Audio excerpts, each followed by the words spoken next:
Welcome back to the Personal Fitness Program, Lecture 3 of 16.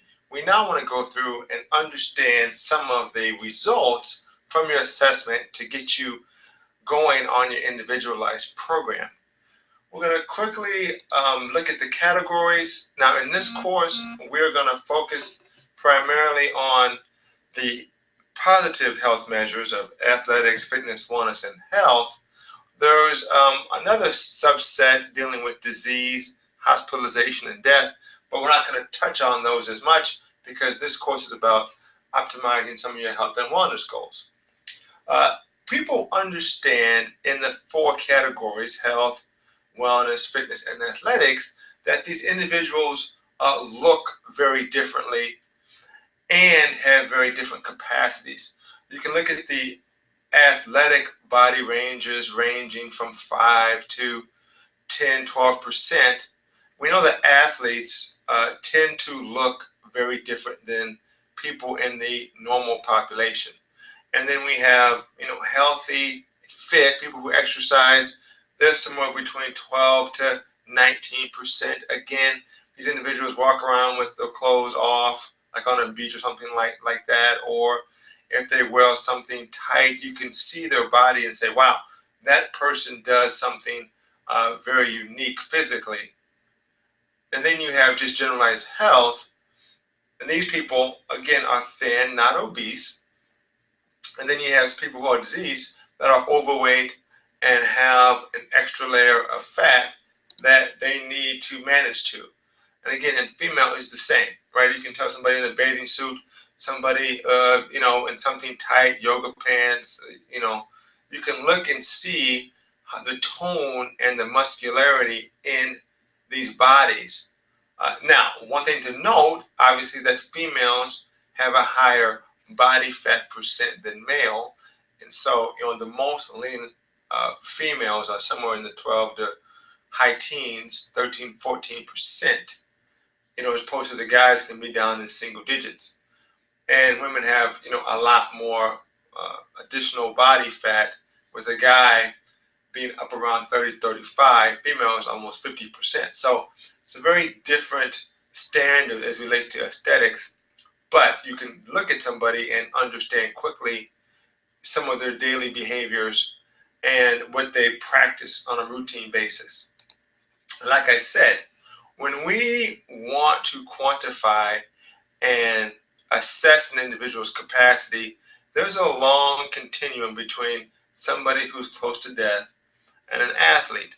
Now you can look there and see, first off, is that you have this natural age range that your hormones tries to protect your capacity. Obviously, when you get older, no matter what kind of condition you're in and what you commit to from a nutrition and exercise regimen, if you're 85, 90 years old, you're going to look 85, 90 years old. But you're not going to look like a teenager if you're that old. And you're not going to be as strong, no matter what you do and what you eat. However, when you look at wellness and fitness, you basically are looking at protecting above average capacity well into your late ages. You can be 60, 65 and highly fit and highly attractive, or you can be in your 30s and look very diseased, have high blood pressure, diabetes, obesity, kidney issues, these things. So you can lose your youth very early, depending on how you choose to practice your daily behaviors. And you can extend your youth. But as it relates to high-end capacity, like an athlete, no matter what kind of thing you're doing, that athlete has a shelf life, and it's basically at midlife that you're losing some of these advanced metrics of vertical jumping and power, throwing. You just can't maintain that level of intensity without major injuries as you close in on your midlife ages.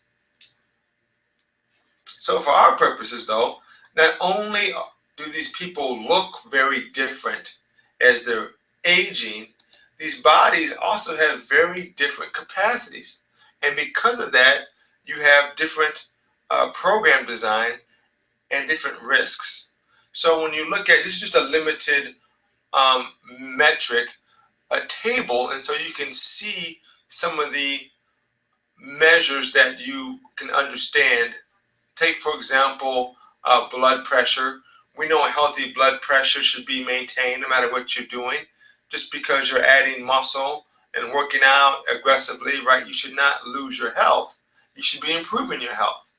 And some individuals, because they get focused on one particular uh, goal, they don't take into account that that goal could be damaging the global health, i.e. if you're into bodybuilding, i.e. if you're into long distance endurance sports like triathlons and marathons, you may have very good cardiovascular health, but you may sacrifice orthopedic health, your knees, your bottom of your feet, your musculoskeletal strength, your hamstrings being tight, your lower back health. And so you want to have a program that you can win at performing. You don't want to sacrifice some of these other categories because you're trying to create an extreme in one particular one. Body fat, for example. Hey, I want to be really lean. I want to show my abs, but I'm only going to eat certain types of foods, and then I'm going to risk generating nutritional deficiencies. And so our plans are balanced. We want to make sure that we optimize you for your wellness and fitness goals. We're not going to get into athletic ranges because that level of intensity and diet restriction can create some health consequences if you lock into that for too long of a cycle. So you have to cycle some of those more intense dietary and exercise routines. They are not designed to be maintained. And even some of the higher end fitness scores, you can look there and see body fat, 10% for a man. That's really low. That's really aggressive. And so you have to make sure that you don't lose some of your hormonal ability when you that lower body fat. Same for females, and create some side effects. Moving on from this table, again, you can look at this in detail, but just so you understand how different the capacity is called upon when you're moving from health to athletics. Look, for example, that push-up, how intense that push-up pattern is, going from 10 to 75, very different. Plank to sit-ups, that 1 mile run, 18-minute walk to a 6-minute mile, sub 6-minute miles. So very intense pattern. And to put it into a narrative, everybody should be healthy medically. You should have good blood pressure, pulse, body fat, all those things should remain healthy as you become more and more fit. But aesthetically, you can look very, very different. Your capacity to do something, your strength, your endurance, your cardiovascular health. These things are very, very different. And then the behaviors, what it takes to create these things, especially in an aging or compromised body. What you do every day, the sacrifices you have to make around your diet and lifestyle, sleep, recovery strategies like stretching, icing, supplementation, very different as you age and you try to maximize human aesthetics and ability. So let's take a look at this type of sacrifice and routine as you move from health to athletics. And in our profession, my profession, we have 4 basic levers that we want to counsel an individual on. Those are nutrition, supplements, activity, and lifestyle.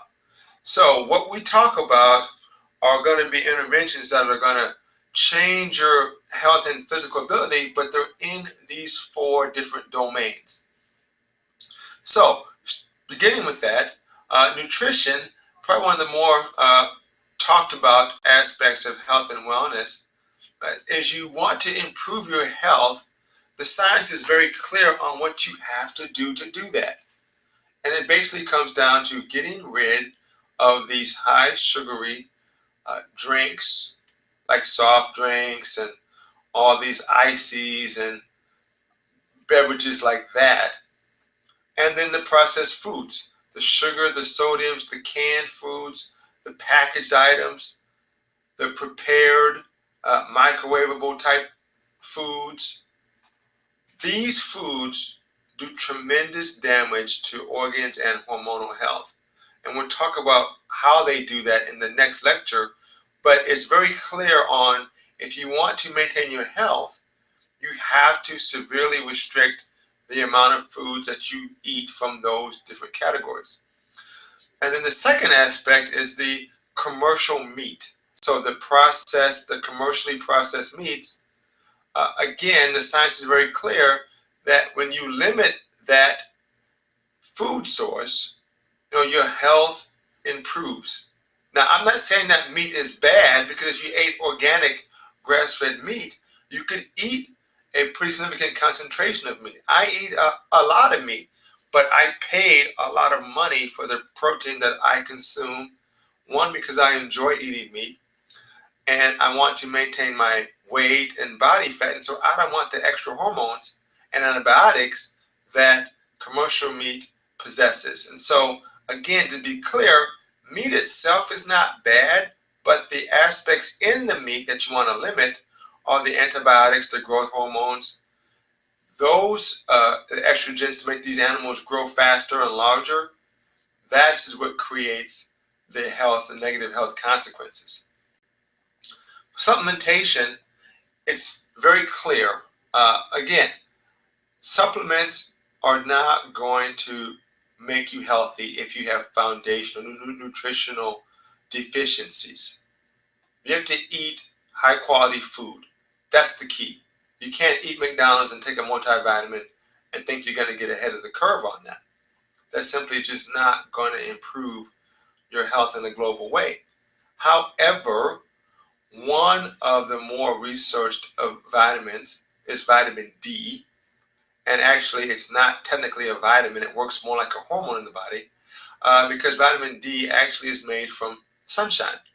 And so the human is made to, be outside primarily and use those sun rays to convert into a message that helps rebuild the body and helps keep the body optimal. So it enhances brain function, like your mood. A lot of people feel better in the summer months. A lot of people have more energy in the summer, and there's no and that is not just happenstance, because vitamin D is helping to upregulate these enzyme systems that help repair and make you feel good and function at a higher level.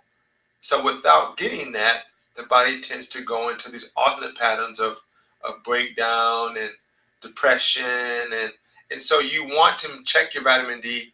And from a health standpoint, that's really the only vitamin, quote unquote, that you need to consume if that is low. And again, you have to actually check the number. Don't just willy-nilly go out and take something because it works like a hormone and you don't want to take too much. And so if it's low, it's definitely worth taking, no doubt about it. The third category is exercise and activity. And with this, from your health standpoint, sedentary living is a huge deterrent to optimal health. And so just moving is really the first step. And then quantifying that, moving to 5,000 to 10,000 steps a day, is a nice goal to promote long-term health and to mitigate chronic disease. And so if you just got outside, got your vitamin D, limited your meat, sugary foods, processed foods, you're well on your way to establishing a great health program. And then you have some generalized health and lifestyle behaviors that you want to definitely watch out for. And these aren't, again, anything that you haven't heard before. Tobacco use, alcohol intake, sleep Those three things are huge. Making sure you're not smoking and abusing alcohol, two large pillars from your lifestyle. Making sure you get sleep.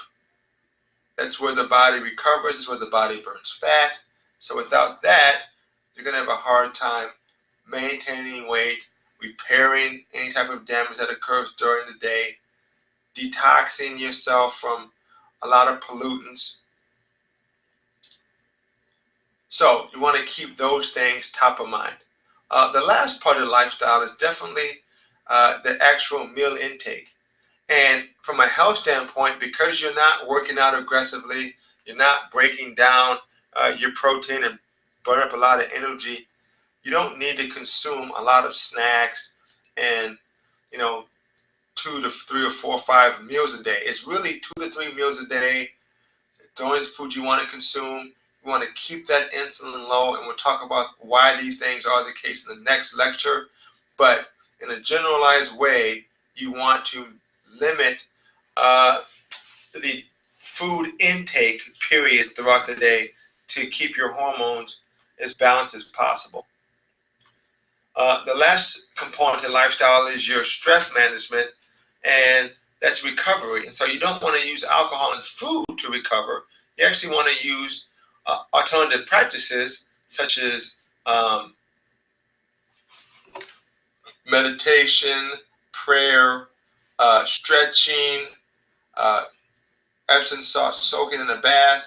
And so we're going to go through those practices again in the next lecture, but this is to help set up these different strategies. A lot of people use food and or alcohol and or tobacco to modify their stress, and that kind of gives you a double whammy.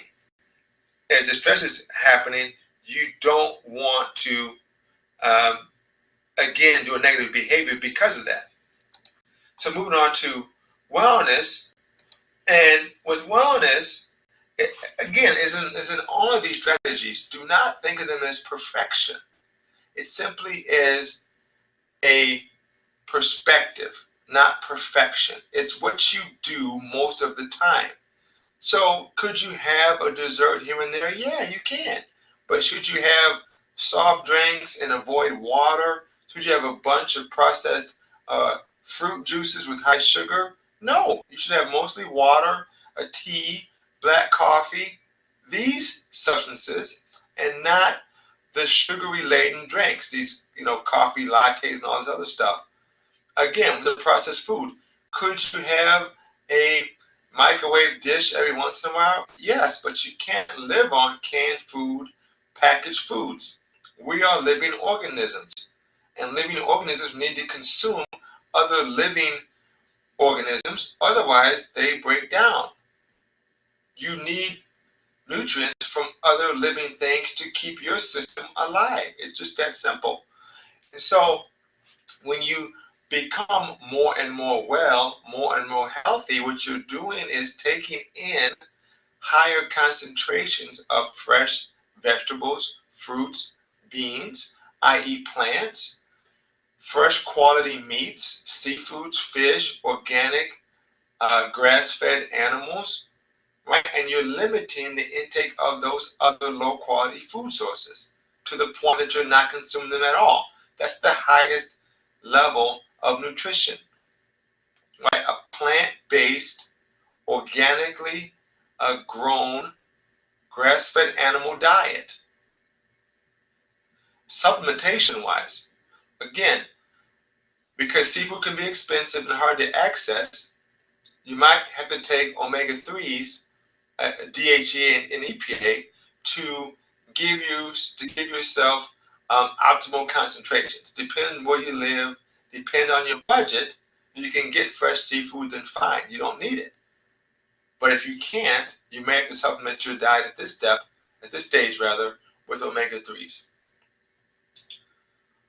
With exercise from a wellness standpoint, because you want to have good muscle tone, you want to be strong, you want to have capacity to do different types of robust activities, here's where you start to add in weight training. In step one, you just simply were moving and we're more active, keep your heart and lungs and lower body strong, But with weight training, you have to build up the core, the upper body, these other muscle groups to help you with weight management, help you with avoiding diabetes, help you with maintaining your capacity, your independence, your balance. And so weight training twice a week, total body, something that you want to implement to improve your wellness scores. From a lifestyle standpoint, again, nothing has changed. You're avoiding tobacco still. You're modifying your alcohol. You can still have some alcohol, but you're not binge drinking. You're not consuming, more than 2 servings of alcohol at any given day. So you can't store alcohol up. You can't say I'm going to have 10 beers one night and then nothing on the other nights. No, it's up to 2 drinks a day as a male and 1 drink a day from a female. More than that creates a stress on the liver and kidneys. And then sleep, because we are more active in this stage, we do need greater recovery. Sleep, you want to shoot for 7.5 hours, up from 7 in this period of time. Okay. Now we want to look at your fitness. Now from a fitness standpoint, you start to get a little more restrictive. Again, these people have lower body fats. And so to have that lower body fat, you have to watch your processed foods, your carbs, right? Your breads, your candies, your sugars. And to be a little more strict on limiting how much you consume to make sure you get appropriate body fat ranges. Again, you're eating a lot of fresh salad, vegetables, and then nuts and seeds in this category. Now, why the nuts and seeds? Because they're higher in fat, and fat helps you with hormonal balance. Fat helps you with weight loss, and so you're very high in minerals as well. And so you need to consume nuts and seeds to keep your aesthetics where they should. You're not hungry. It's got fiber. It's got the minerals, and so nuts and seeds are very important to consume in a fitness plan. Supplementation, we're still staying with the vitamin D, we're staying with the omega-3s, but then we're adding in potentially some minerals because we're working out so much more aggressively. We're not just walking, we're doing cardio interval training, we're doing weight training 3 times a week. Again, this is depleting you of your nutrient stores, and so you're going to have to supplement a little bit of minerals, sodium, potassium, zinc, iodine, because these are going to run low as you sweat and work out aggressively. With the sleep in fitness, you increase the sleep because you're going to have more damage. You need greater recovery. And so when we look at these lifestyles, right, up from health into wellness, into fitness, you see it takes on a little more sacrifice. You have to do more recovery practices. You have to ice, have to soak your body, have to do more stretching. And so it's actually shaping your day. You can't just go to the gym 15 minutes, half hour, and then leave and not have it affect the rest of your day. In a fitness plan, your day is impacted by your physical commitment. So everything has to modulate. Your food has to change. Your sleep has to increase. Then do more stretching. Your recreation is going to be impacted. You got to use some of that time to recover your body. Instead of taking a shower, you have to take a bath to soak your body. So these things take up more time, and they infringe upon a lot of your personal recreation and free time. Athletics, again, this is the most intense pattern, but the good thing is most people won't have to do this because it's not required, okay? And so in the athletic plan, very restrictive, like no alcohol, very little processed food. And again, this is more of a design for the adult athlete. The child athlete, because they're so young, they can handle a little more garbage in their diet. They don't have to be as efficient from a nutrition standpoint. They can use some of those stores that they're born with to complement their poor diet. But as you get older, those stores are diminished, and so you have to eat higher quality food because you don't have the reserves. You've used those up to get you to where you are as an adult person.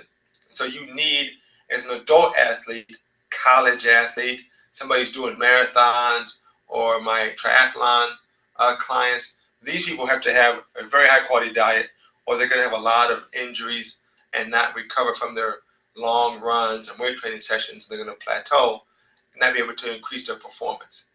Supplementation, because there's so much food that has to be created and eaten, meal replacement powders and protein powders have to be added, because it's just very hard to get in the amount of calories with high quality food.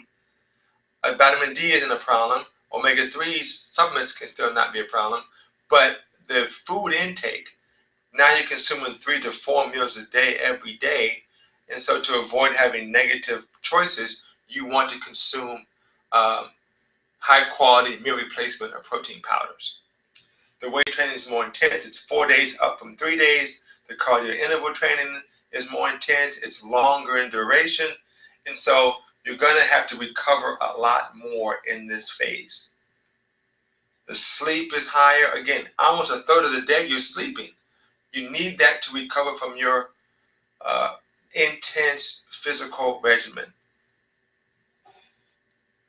Again, looking at the last step is each of these different categories on a continuum standpoint, going from impending death to hospitalization to disease, chronic disease, to health, wellness, fitness, and athletics in a very generalized way.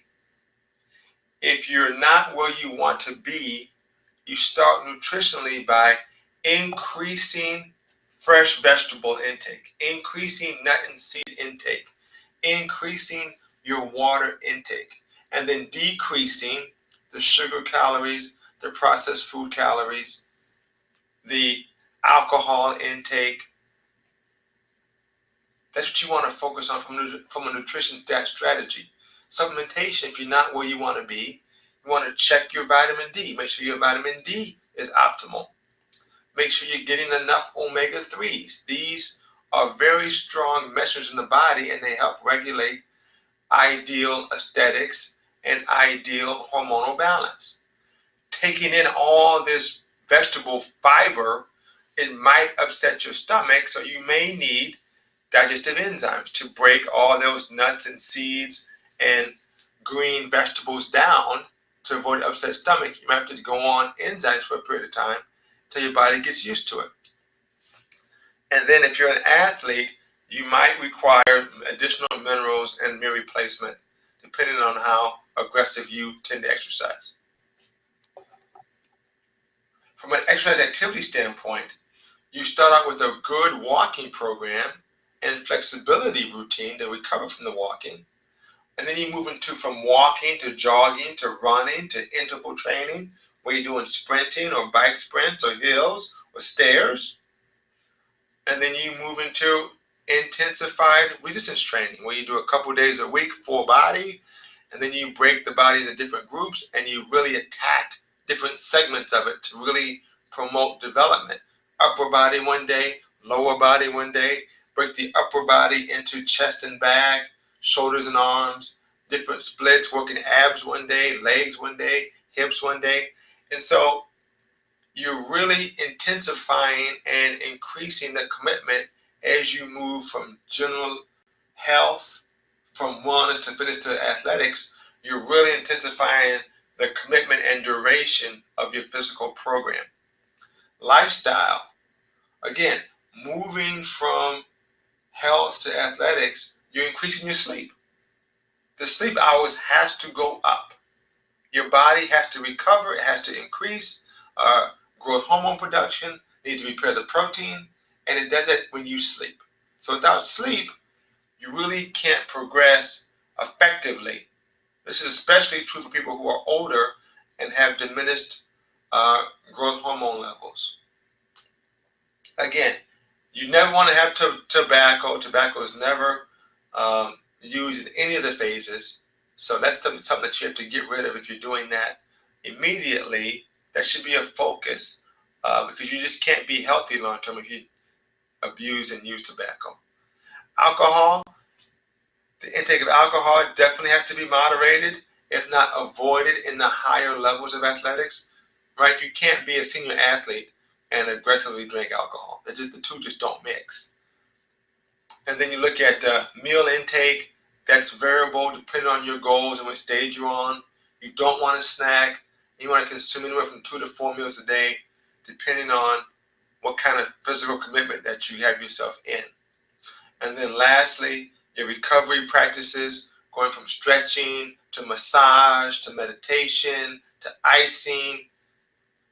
These things you're going to have to incorporate if you're an older individual, if you have any type of damage, if you're plateauing.